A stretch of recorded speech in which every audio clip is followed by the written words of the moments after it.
ngeen jëf mbokk yi ñu am mbégte dellu si waat dégte leen seen émission autour du micro tey ñu fas yéene dalal Abdoul Mbaye xam nañ ko bu baax a baax ci fi nga xam ne moo di réewum Sénégal d'abord parce que c'est un homme boo xam ne li ñuy wax un banquier émérite nekk tamit maintenant un homme politique qui a servi aussi l'État premier ministre du gouvernement du président Macky Sall alors tey ñu fas yéene waxtaanee li jëm ci wàllu processus électoral bi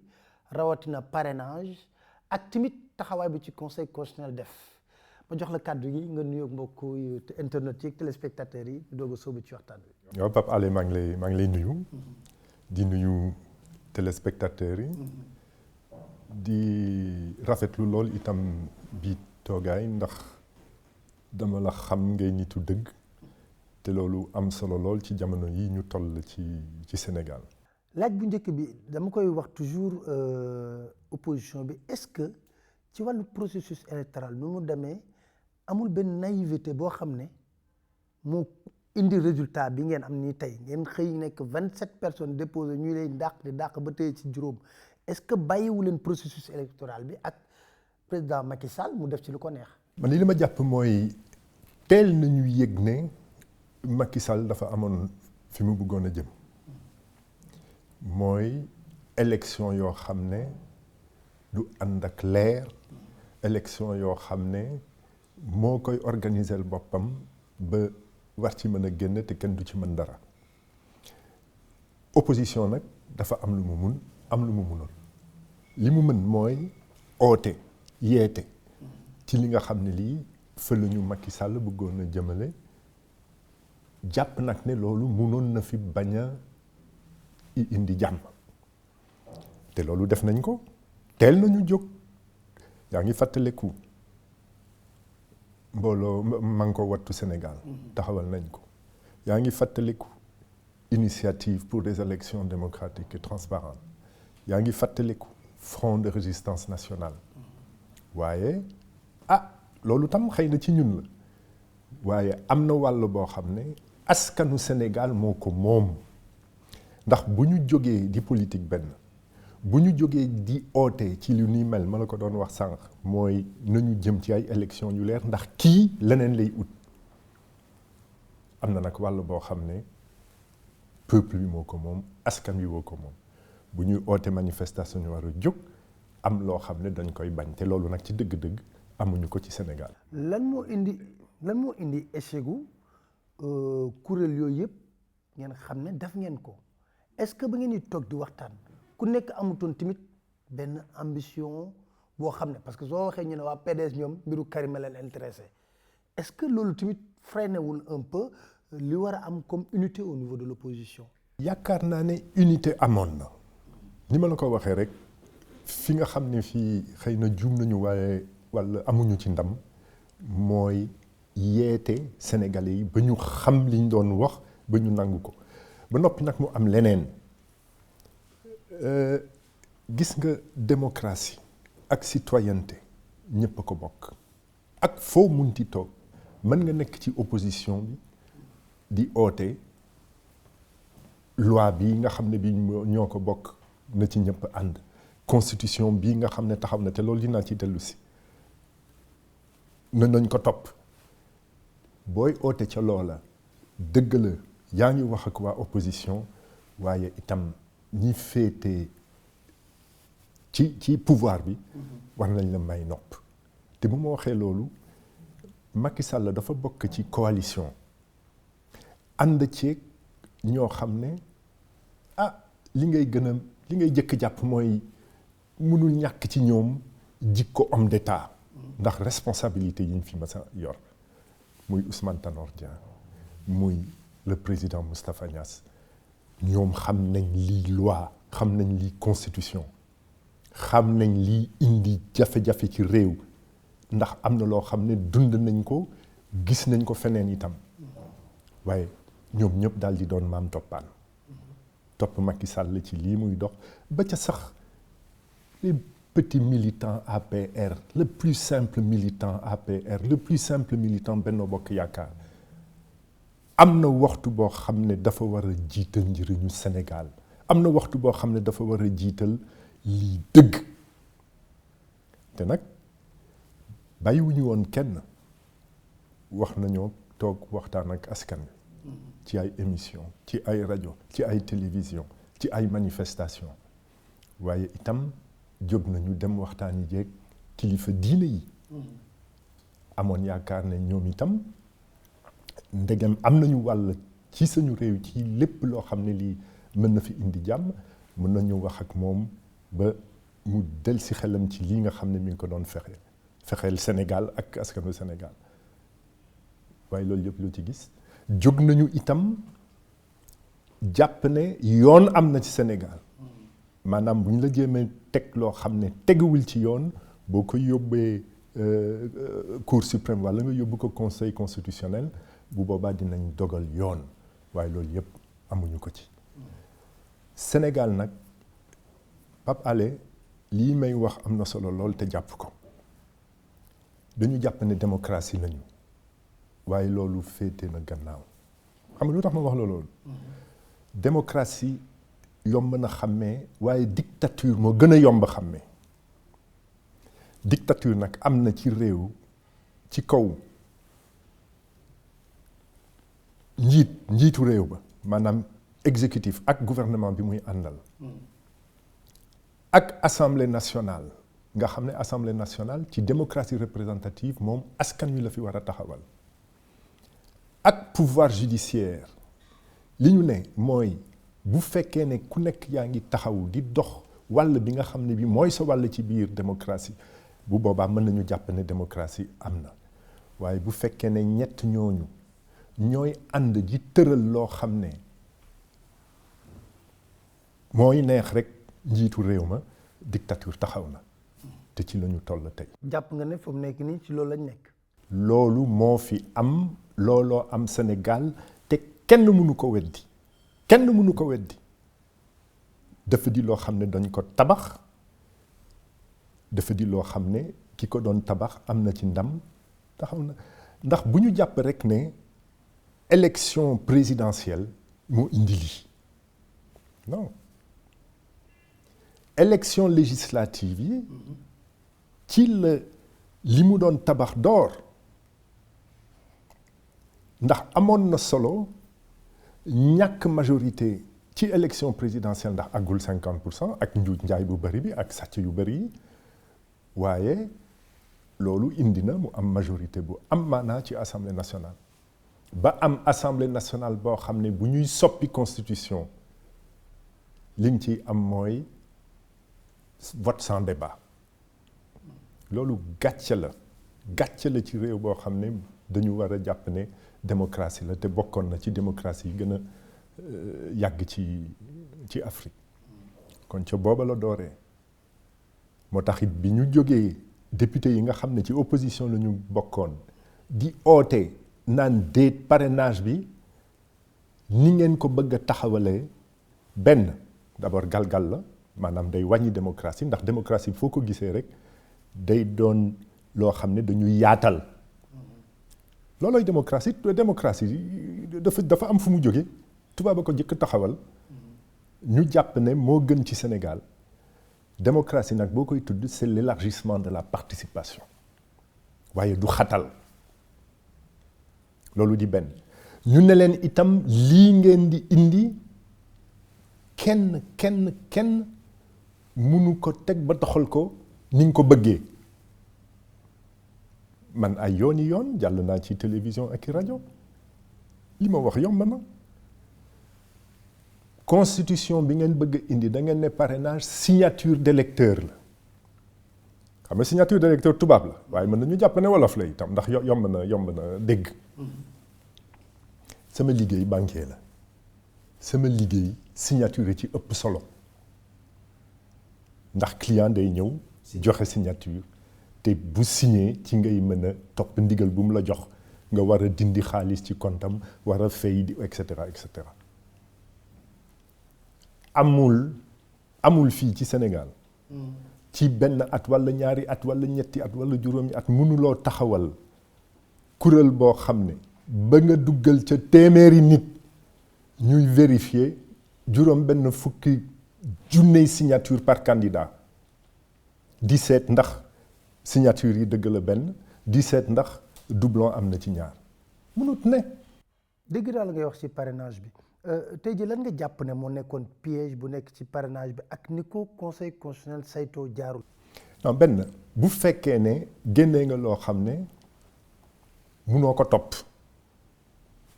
mënut ne lu la neex teg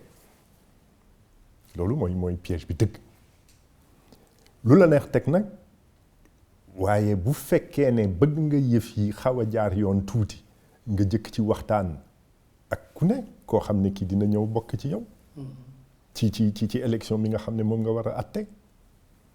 waaye ñu jëkki-jëkki rek te nag bul fàtte ne yàkkamti nañu ci soppi constitution yàkkamti nañu ci génne loi modifier loi électorale yàkkamti nañu ci génne arrêté ministériel bi ma wax la ci dara nag constitution bi soppi nañ ko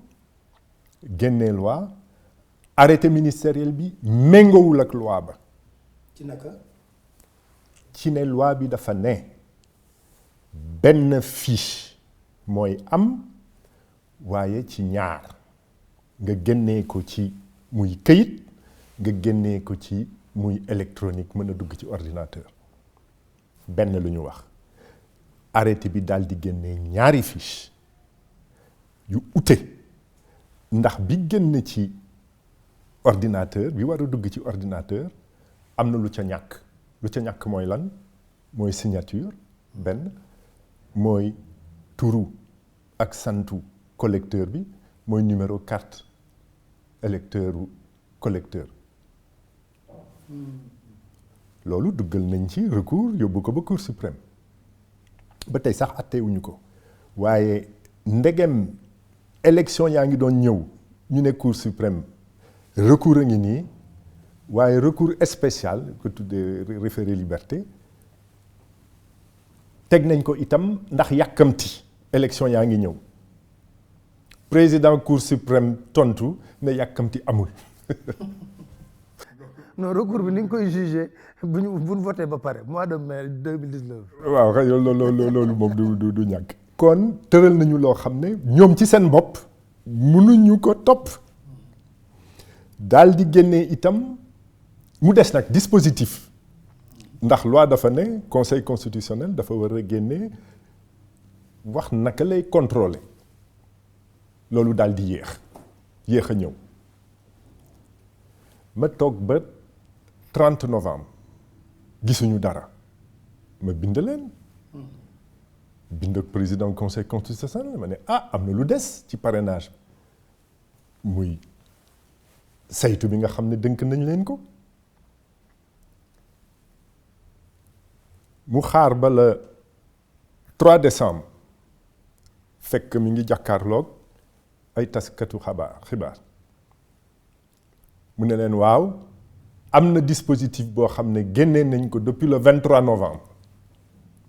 te moom li mu waroon a jëkk def xanaa boog yéex na dëgg la waaye génn na rek na ko joxe te gannaaw suba incha allah di ngeen ci xam dara dina feeñ ci suñu site internet donc le 5 décembre la ñu soog a gis dispositif bi nag ci boppam moom itam méngoowul ak constitution méngoowul ak loi. lu tax loolu mooy ñoom dañu jàpp ne fichier électronique bi la ñuy saytu de temps en temps bu fekkee ne soxla nañ ko ñu daal di dellu ci këyit ba waaye signature bi nekkul ci fichier électronique te constitution ci boppam dafa ne parrainage signature électeur la kon xam nga nangu nañ ne ñoom naruñu doxal lu méngoo constitution mais loolu dafa graaw ndax kiy gardien de la constitution dëgg ci réew du chef de l'État ndax chef de l'État mën na doxal ñu ngi koy dund mën na doxal ni lu ko neex gardien de la constitution dëgg mooy conseil constitutionnel ñuy juróom kooku démb la woon ñuy ñu am ñaar loolu tey la ñuy bind ci dispositif ne dinañ saytu parrainage waaye duñ ko saytu ci ni ko constitution waxee dañ koy saytu yem ca électronique bu problème amee nag ca la ñuy soog a dem ca këyit ba c'est grave ça. constitution bi waxul loolu. waaye li ñu war a jàpp mooy ñun ànduñu woon ak parrainage teel nañ ci jóg jóg nañ ci bi ñuy oote soppi constitution daal di soppi constitution jóg nañ ci bi ñuy génnee loi ba ñu daal di soppi loi bi mujjee nañu nangu lépp jëm ci parrainage duggal ci alal bu dul jeex ndax dañu ku ne dafa war a jàpp ne juróom benn fukki junne signature maanaam parrain bu ne nga war a génnee turu candidat ba turam ak santam war a génnee région bi muy voté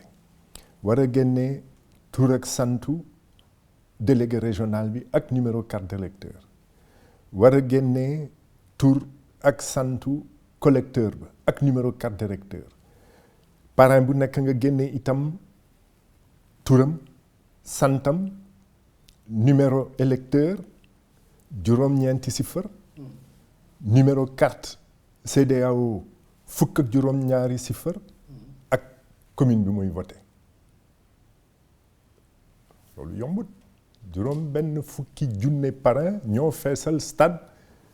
Léopold Sédar Senghor ba noppi nag du ñu doon ci benn béréb ñu tas ci biir Sénégal tas ci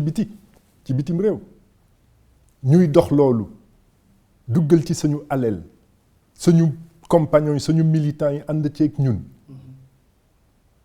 ñu daal di indi mbir mu des nag léegi boo bindee ba pare signé ba pare nga war ko duggal ci électronique ci ordinateur loolu yëpp indi nga war a louer war a jënd ordinateur benn ndax di nga ko soxla bari na war a uti ay xale yuy duggal war a uti loo xam ne lu luwaas boo xam ne di nga fa mën a duggal xale yeeg ordinateur ba noppi nag bu fiche parrainage amee fungalem bi nga seet naka ngay def ba mu dikk ba Dakar ñu mën ko saisir waaw loolu yëpp ñu def ko ñëw teg ko ci loxo conseil constitutionnel këyit yooyu yëpp ñu jël daal di teg fële xooluñu ko gisuñu ko bu ñu waxee leneen waxuñu dëgg. c'est-à-dire que ñoom ci clé USB bi rek la ñu sukkandiku. ci clé USB bi la ñu sukkandiku yem ca sañ nañu bind nag ne ndax loolu laa lay wax dama ne li ñu teg yëpp constitution loi arrêté ministériel fiche USB ak dispositif contrôle bi nga xam ne ci conseil constitutionnel la jógee loolu yëpp benn ànduñu ci woon ñaar méngoowuñu ci seen biir bu ñu génnee lii du méngoog bële génnee bii du méngoog bële waaye ba tey ñu ànd ceeg ñoom waaye nag dañu respecté li nga xam ne lii moom la ñu tëral. lan moo xew ci conseil constitutionnel. ñun ñii bi ñuy joxe suñu clé liñ ci jëkk a seet liñ ci jëkk a gis mooy lépp lu jógee ci étranger du ngeen du ñu leen ko nangul kooku Pape Oumar Sakho moo ko wax. c'est-à-dire. waaw dama ñëw. suñu représentant ne ko mais loolu naka lay mën a ne mu ne ndax numéro bi benn ñaar ñett ñeent maanaam naka la ñu toppante nekku ca. waaye ñii ay parrain lañu ay citoyen lañu ay électeur lañu signé nañu fiche naka nga lañ koy mën a génne non nekku ci kon dañ koy dindi ndax arrêté ministériel bi waxoon na ne da ngeen leen war a numéroté ba ñu jeexal waaye arrêté ministériel bi itam nee na turu collecteur bi ak santam ak numéro carte kii bi électeur bi daf ci war a ne te nekku ca non ñun lii moo ñu doy mun a ca nekk ndax ñoom dañu joxe fiche boo xam ne nekku ca ñu ne leen waaw sama waa ji sañu représentant bi ne leen waaw mais loolu tak xaw ma ndax xaw ma nga Excel waaye da ngay def 1+1 rek collé kooku moom tic tac mu jeex mu ne non am na ba pare li nga xam ne li taxawal nañ ko muy nañ ko tuddee rek logiciel waaye du logiciel programme macro la waaye nañ ko tuddee rek logiciel ndax da ngay joxe moom mu am liñ ci liggéey ba pare tontu la ci liñ ci liggéey loolu kenn xamul fan la jógee musuñu toog kenn musul toog ba dégg conseil constitutionnel ci kaw li ko yoon dénk liggéey bii war na ko def mu soxla programme ordinateur bi oote nañu appel d'offre lii ak lii ak lii le programme yi war a génne ba tey ba sànq kenn xamul programme boobu liñ ko laaj boo jógee génnee ca liste électronique bi ndax xooluñu kayit bi ba tey de te xam nga boo jógee ca kayit bi dem ca électronique jumte mën na ne jumte mën na am boo bindee Pape Alé mën nga bind A le fekk sa tur A le benn la ay yu mel noonu bari na walla ci juróom-ñeenti si fër yoo xam ne yi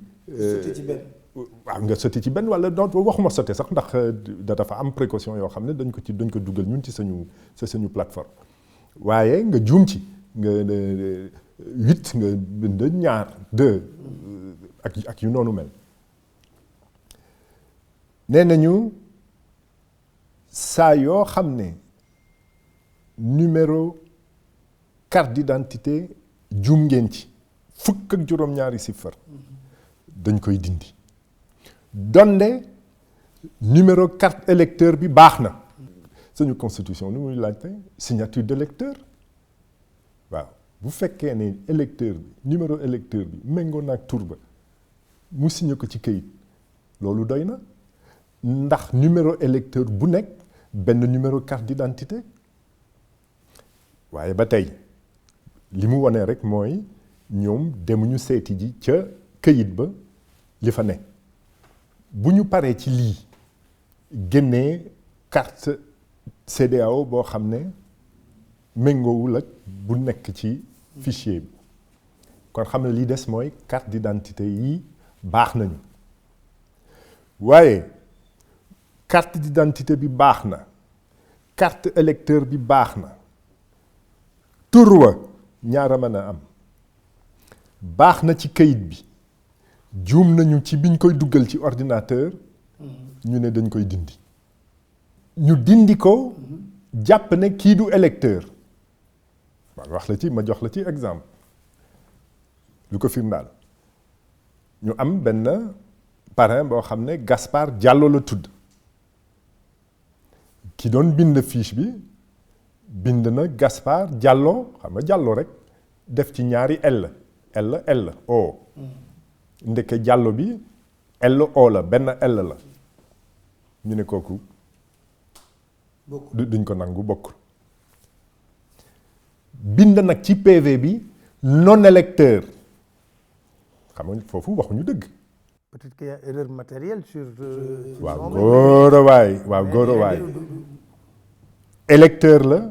xam nañ ne électeur la ndax carte d'identité bi tegu na ci yoon numéro électeur bi am na kon électeur la juum nañu ci tur ba nangu nañu duñu nangu ne électeur la waaye juumte yooyu ngay wax te wax nga wax ji muy erreur matérielle waaye ñoom ci seen bopp ñiy defar carte d'identité bi dinañ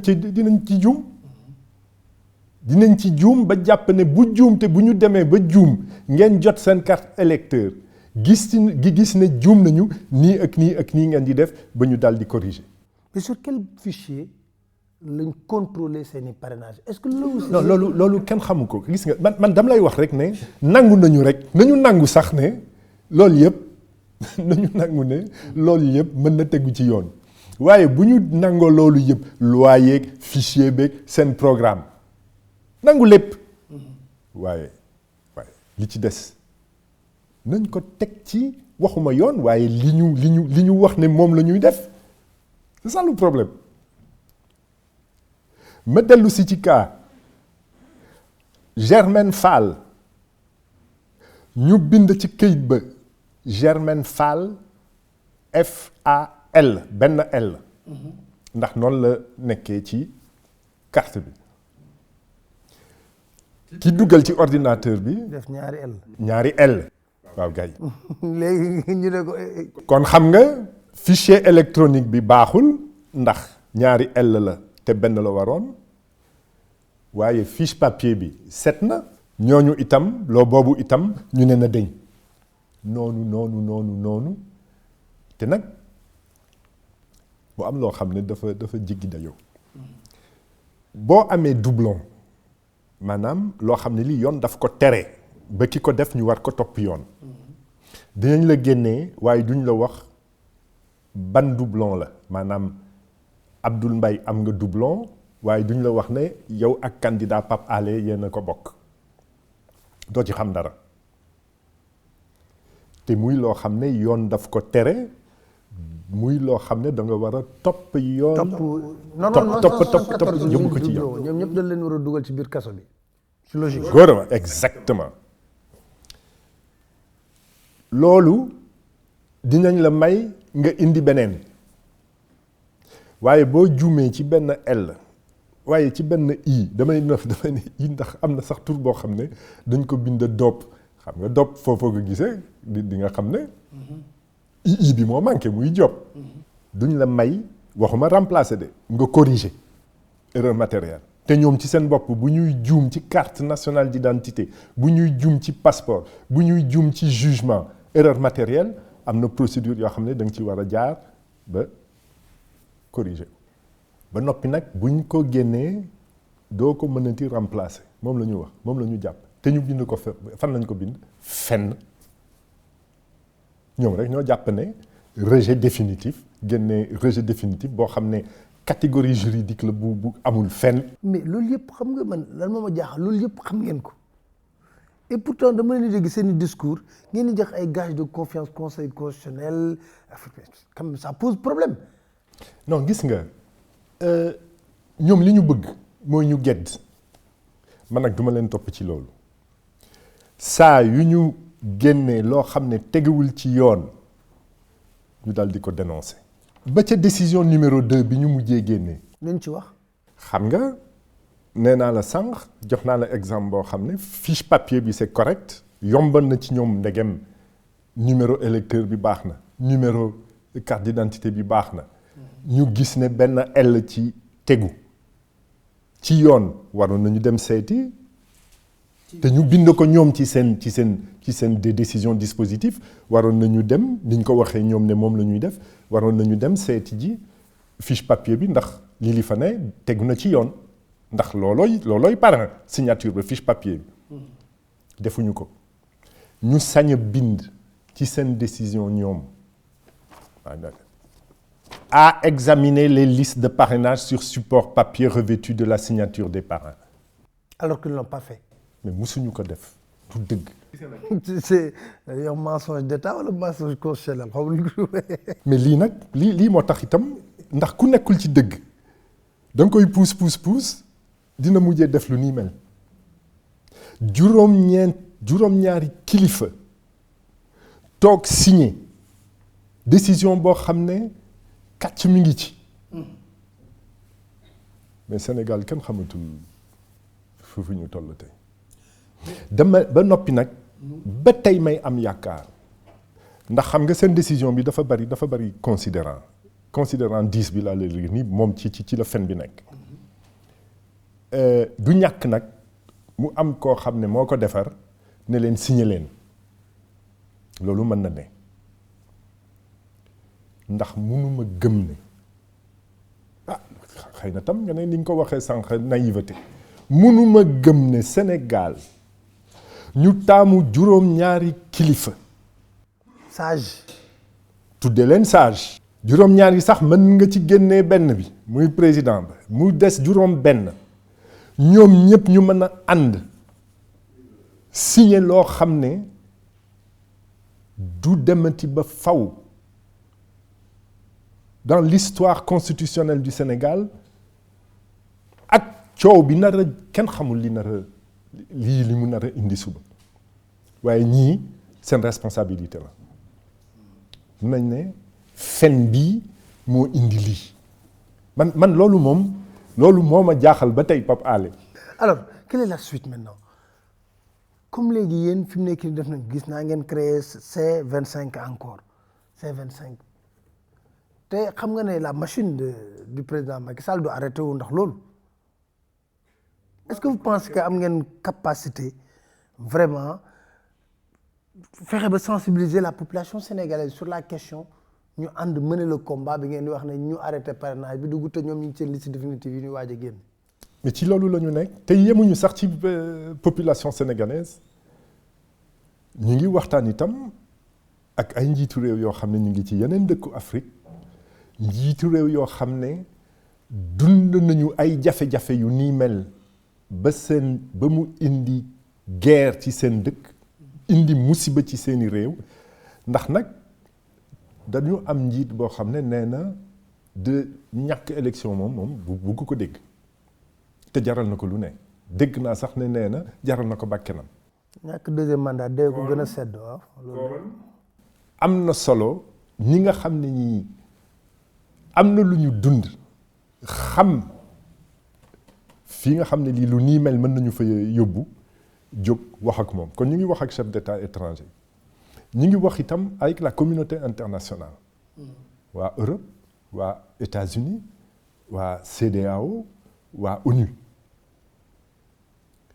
ndax ñoom topp nañ leen ci li ñu bëggoon tuddee ko parrainage ñu leen di laaj li nga xam ne lii ñoom ñoo ko tëral ñu des ca appliquer ko ñu bañ ko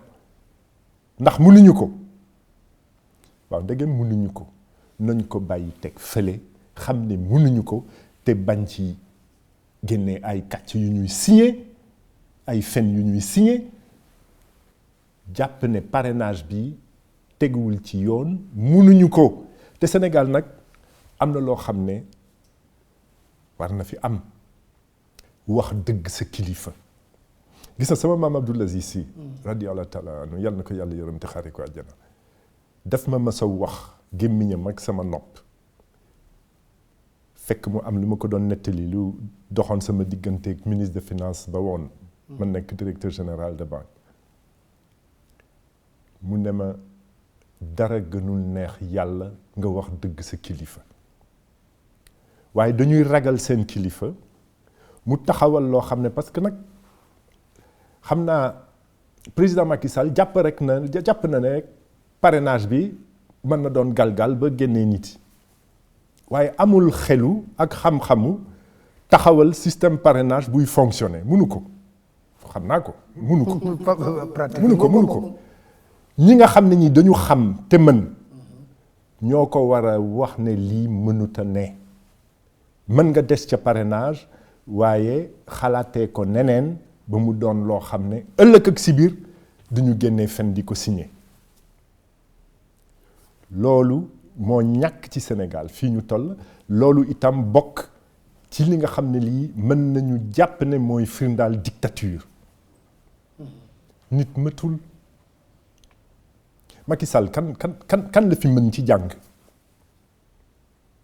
Macky Sall kan la fi mën ci jub Macky Sall kan la fi mën ci wax dëgg dama lay laaj rek bul tontu sax c'est pas la peine mëtul man mii di wax ak yow mëtuma kon am na solo ñi ko wër ñi ànd ak moom ba ci ñi nga xam ne ñi mën nañu am yaakaar ne ay homme d'état la wala ay femme d'état naan ko ça va pas li nga bëgg nañ la ko xalaatal waaye mu tegu ci yoon moo tax may wax naïveté bi foofu la aussi ñooñu duñ ko wax parce que ñooñu il a réussi moom réduire leen à de simples collecteurs de parrain loolu tamit xam nga aussi c'est compliqué. waaw mais ñooñu xam nga ku dem di la collecter ay parrainage yow nga jël ko mu nekk par exemple président assemblée nationale